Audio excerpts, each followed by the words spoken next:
l'honneur d'une justice humaine. Car notre droit ne permet pas de punir les fous. Le droit précise qu'on ne peut punir un homme pour les conséquences de sa démence, et c'est pour cette raison qu'il est important d'évaluer au plus juste son degré de responsabilité. Mais c'est souvent un casse-tête, et les magistrats multiplient alors les expertises à l'envi. En cela, le procès pour assassinat qui va se dérouler au palais de justice de Beauvais est un cas d'école. Car des experts, il y en a eu. 1, puis 2, puis 5, puis 7. Problème, ils ne sont d'accord sur rien.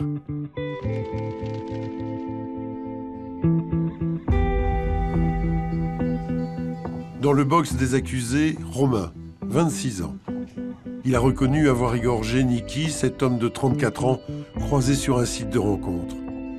Apprécié de tous, employé dans un parc d'attractions, il est tombé dans un traquenard sordide qui s'est terminé en bain de sang.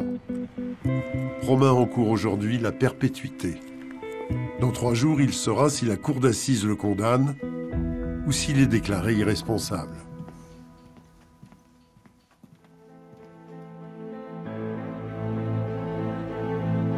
A priori, Romain semble cocher toutes les cases de l'irresponsabilité pénale. Son univers, ce sont des films d'horreur jusqu'à l'écœurement et une passion pour les tueurs en série.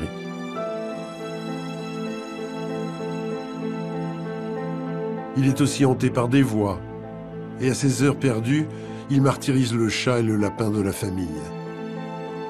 Lors de l'instruction, il dira qu'il a tué Niki pour faire ressusciter sa mère. Contrairement à Chantal ou Jordan, il ne prenait aucun traitement.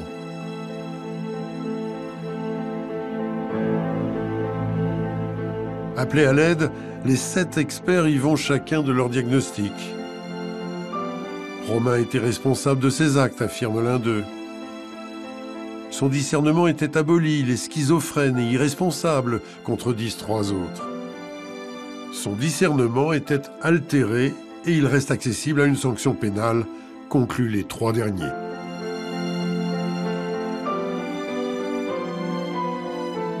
La multiplication des experts en cas de malade mental criminel lance d'abord à l'opinion et au juge un message de confusion.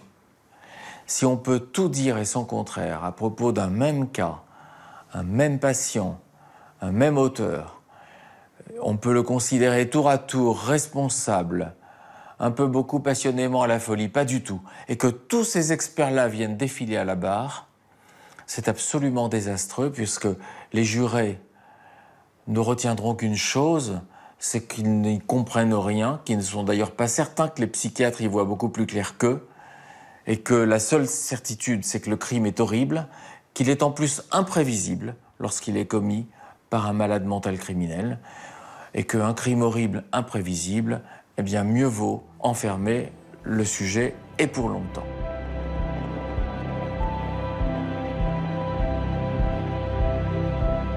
Maxime Gallier, l'avocat de Romain, ne va donc pas avoir la tâche facile, car il est convaincu que le discernement de son client était aboli au moment des faits. C'est sa première affaire de ce type, mais elle rentrera certainement dans les annales judiciaires, tant les avis des experts sont divergents. À quelques jours du procès, il vient rencontrer Romain dans sa prison.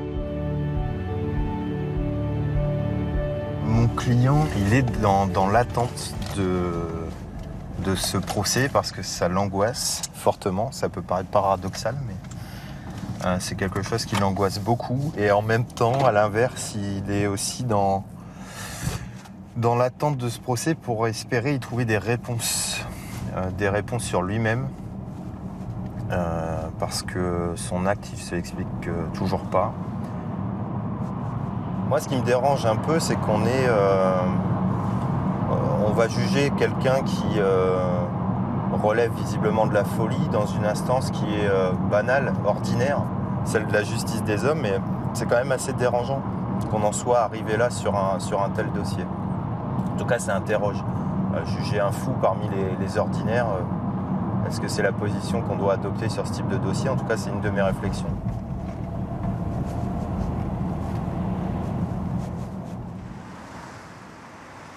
Malade ou coupable? Pendant 3 jours, la cour d'assises de Beauvais aura la lourde charge d'évaluer le degré de responsabilité de Romain. Avant même les audiences, les positions se dessinent. La mère et l'oncle de Niki sont dévastés et souhaitent une peine exemplaire.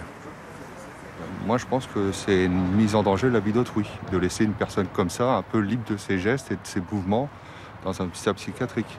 Alors que dans une prison, c'est encadré, c'est quand même pas pareil. Et je pense que c'est à ce moment-là qu'il pourra peut-être aussi réaliser l'acte qu'il a commis. Parce que là, on va le laisser dans un état d'esprit de malade. Il est malade. Il y a un problème, on le voit bien par rapport aux experts et tout. Mais il ne pourra pas prendre conscience lui-même de l'acte qu'il a commis. Donc pour moi, il y a vraiment un danger de mettre une personne comme ça en liberté. Les débats n'ont pas encore commencé et Maxime Gallier sait que sa position sera difficile à faire entendre. Là, j'ai pas la robe. Sans la robe, j'ai rien à dire sur l'acte. C'est un acte odieux et je le souhaite à personne. Et même pire, si j'étais à leur place, sans doute que moi aussi, par colère, j'aurais dit qu'il doit finir en prison. Sauf que quand j'ai la robe, là, je deviens auxiliaire de justice. Je fais partie de la justice. Et en fait, ce qu'il faut avoir conscience, peut-être dans l'opinion publique, c'est que l'enjeu, il est où? L'enjeu, il est juste de changer la couleur des murs, en fait. On va passer du mur d'une prison au mur d'un hôpital psychiatrique. C'est pas forcément plus réjouissant. C'est là la nuance, à mon avis.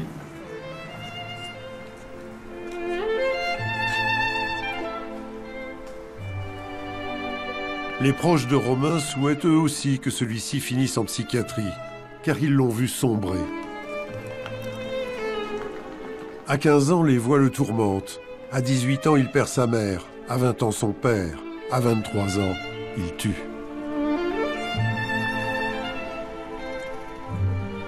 Entre carence des parents, maladie et paupérisation, c'est sa sœur Jessica qui l'a élevé.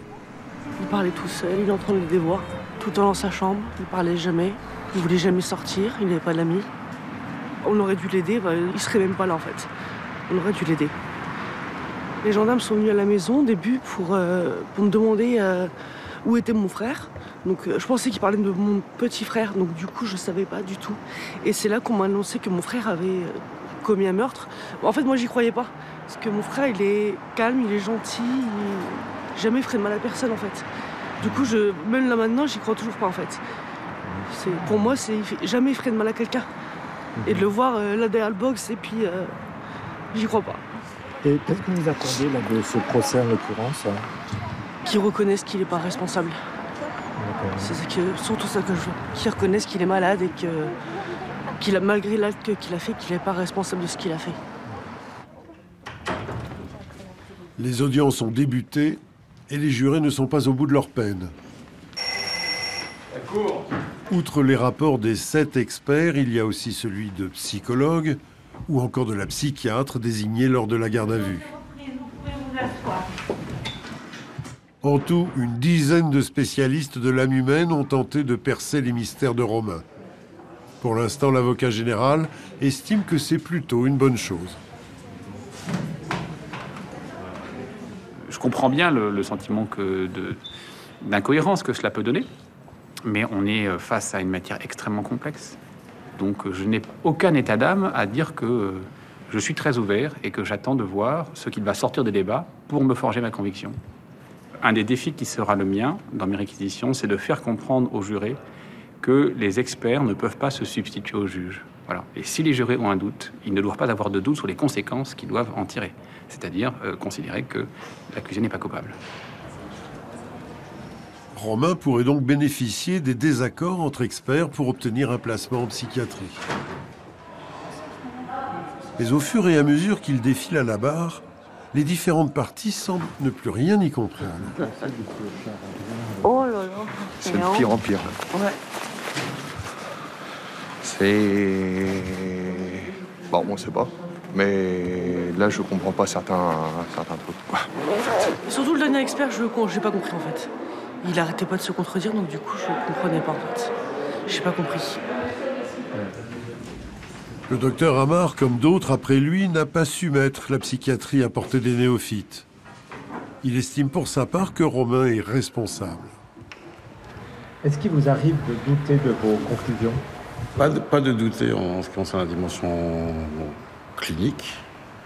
Mais vous avez bien vu que par rapport à la question de l'altération, si on creuse la question, ça ouvre à des champs, mais qui dépassent finalement le cadre strictement juridique où on essaierait de la traiter.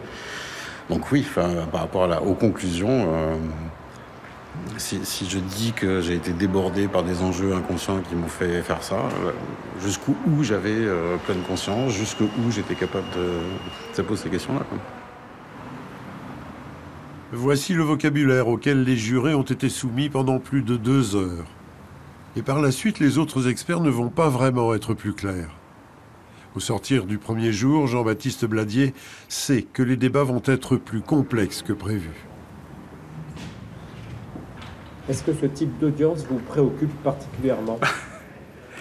Dans quelle piètre estime tenez-vous les magistrats pour croire que nous pourrions nous faire l'économie d'un questionnement face à des sujets pareils? Si nous n'avions pas la capacité à nous questionner face à des sujets pareils, alors la République devrait nous supprimer, nous remplacer par l'intelligence artificielle, elle ferait des économies. Voilà. C'est bien parce que les choses ne sont pas de la sorte que ma nuit va être courte. Bonne soirée à vous.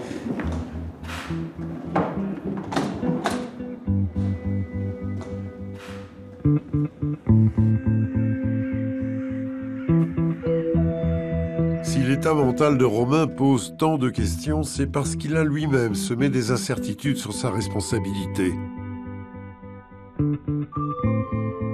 1 an avant le meurtre, il craint d'être schizophrène, mais refuse de se soigner de peur d'être interné.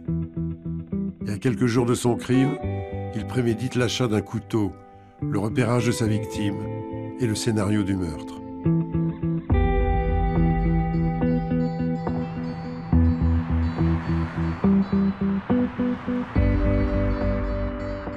Au second jour des audiences, ces questions sur la préméditation sont sur toutes les lèvres. Comment on peut me dire qu'il n'est pas responsable alors qu'il y a une préméditation quand même? C'est tout le nœud du problème. Il y a un parallèle. Vous avez bien vu qu'effectivement, les experts, leur point de désaccord est là-dessus. Certains vous disent parce qu'il y a ces actes rationnels, il y a une forme de rationalité dans la tête de cet homme, et il y a ceux qui vous disent même ces actes-là s'inscrivent dans son délire. Voilà. Et c'est vrai qu'on n'est pas aidé par le fait que les experts, ce qui est inévitable, et qu'il n'y en a pas 3, il n'y en a pas 4 qui sont au cours du même avis, en tout cas 2, oui. Mais... À chaque camp, son interprétation. Quand il convoque quasiment ses proches en disant « attention, je peux vous tuer, attention, danger pour les autres », quand il déverse finalement tout ce mal-être d'abord sur des animaux, quand il appelle un psy à plusieurs reprises, qui nous dira allez voir le médecin traitant avant. Bon, si ça, c'est pas des alertes, et si ça, c'est pas une tentative de résistance à ce qui nous occupe aujourd'hui, je vois pas ce que ça peut être. Donc effectivement qu'il faut des soins. Tout le monde nous dit je peux pas vous dire la force de l'altération, je peux pas vous dire non plus si finalement c'est de l'abolition, on n'en est pas loin, mais est-ce que je peux moi prendre la responsabilité? Attendez, on se met à la place de ces experts aussi, leur décision, c'est presque celle du juge, ils tirent quasiment la manche du juge. Et à la reprise des débats, ces experts si influents se succèdent à nouveau à la barre. En vidéoconférence, le docteur Uzan considère que Romain souffrait d'une altération du discernement, ce qui ne le rend que partiellement responsable. À la sortie, Brigitte, la mère de Niki, retient difficilement ses larmes. Moi, je veux la condamnation, il n'y a pas de psychiatrie, il a prémédité son coup, il faut qu'il soit condamné. C'est tout, il assume. Il a su se déplacer pour venir jusque chez moi, il a tué mon fils, il nous a détruits, il a détruit ma famille. Il retuera encore ce mec-là. L'avocate de Brigitte a prévenu sa cliente. Tout sera fait pour que Romain ne récidive pas, mais cela ne veut pas dire qu'il ira en prison. La notion de responsabilité ou d'irresponsabilité pénale est toujours très compliquée à comprendre pour les familles des victimes qui ont le sentiment qu'à partir du moment où on parle d'irresponsabilité pénale, d'une certaine manière, on est en train d'excuser l'acte et de permettre en fait à l'auteur de trouver une solution qui soit plus douce que celle de la prison.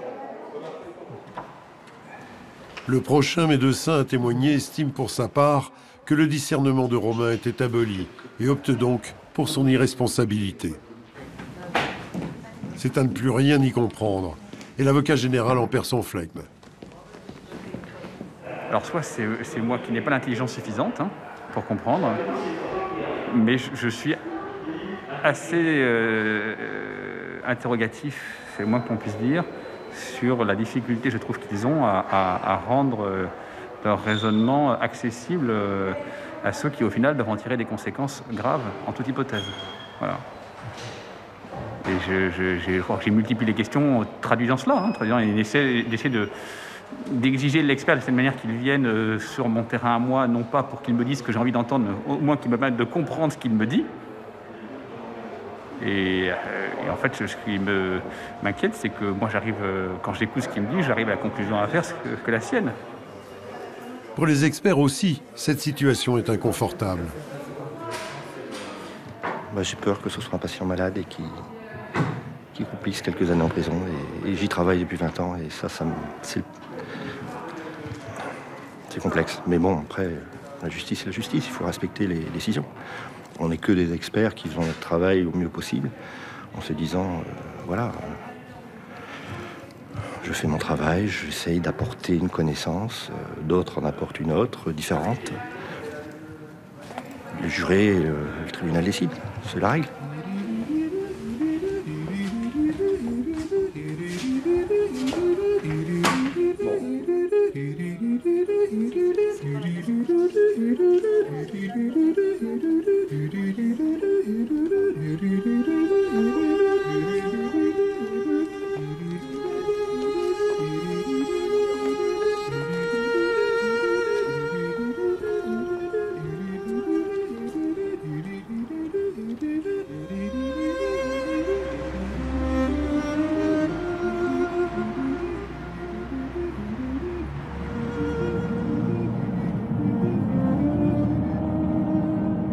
Ce qui me choque, en tout cas ce qui me laisse interrogatif, c'est que finalement, quand vous lisez l'ensemble des expertises, vous ne pouvez pas vous rasseoir en vous disant « j'ai la solution ». Alors c'est frustrant parce que je ne sais pas finalement qui je défends, la justice ne saura pas qui est le juge, et je ne suis pas certain qu'on saura si demain nous avons un client ou un patient.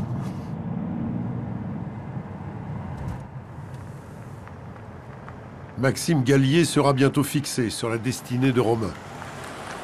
Au dernier jour, la première à plaider sera l'avocate de la famille de Niki. Sans surprise, elle estime Romain malade, mais responsable. Pour moi, la folie, c'est déjà de tuer quelqu'un d'autre. Donc à partir du moment où on pose le fait que vouloir tuer de son semblable est déjà un acte de folie, la difficulté, c'est où on met, en fait, ce paramètre de folie et en quoi on peut considérer que cette folie est à ce point, j'allais dire, envahissante qu'elle annihile toute autre possibilité. C'est ça, en fait, la question qui est posée aujourd'hui.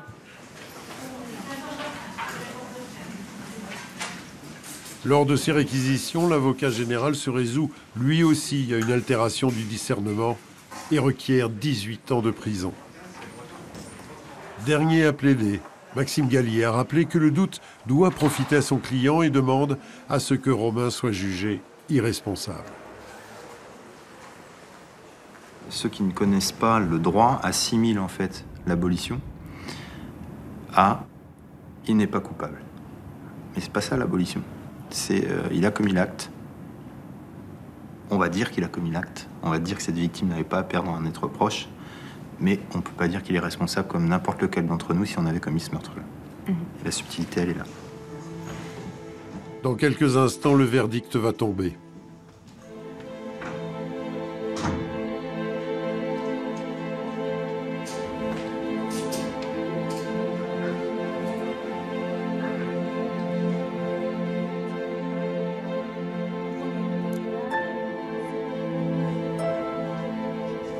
L'audience pénale est reprise, vous pouvez vous asseoir.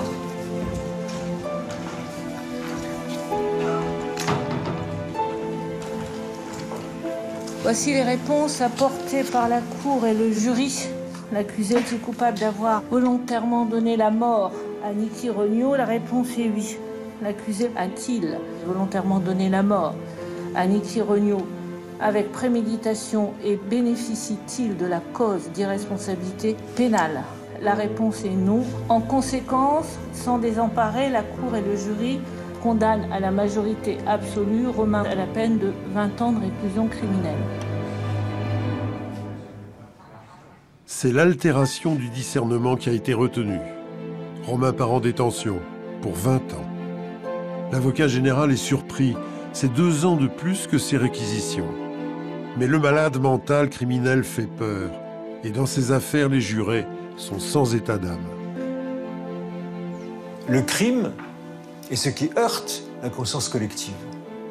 Donc c'est ce qui touche profondément nos valeurs. Tu ne tueras point, c'est bien le cœur du décalogue, qui est le code pénal quelque part. Donc on ne juge pas les fous, l'Église l'a dit, l'a redit, le droit romain l'avait déjà dit, mais quand le fou menace la société, quand ce sont les sorcières du Moyen-Âge, quand ce sont des démons qui possèdent tel ou tel individu, l'indulgence n'existe plus. Et là, on va les persécuter, on va les brûler dans des bûchers. Romain devra apaiser ses démons derrière les barreaux d'une prison, emporté par la sévérité d'un vieil adage qui rappelle avec justesse « à demi-fou, double peine ».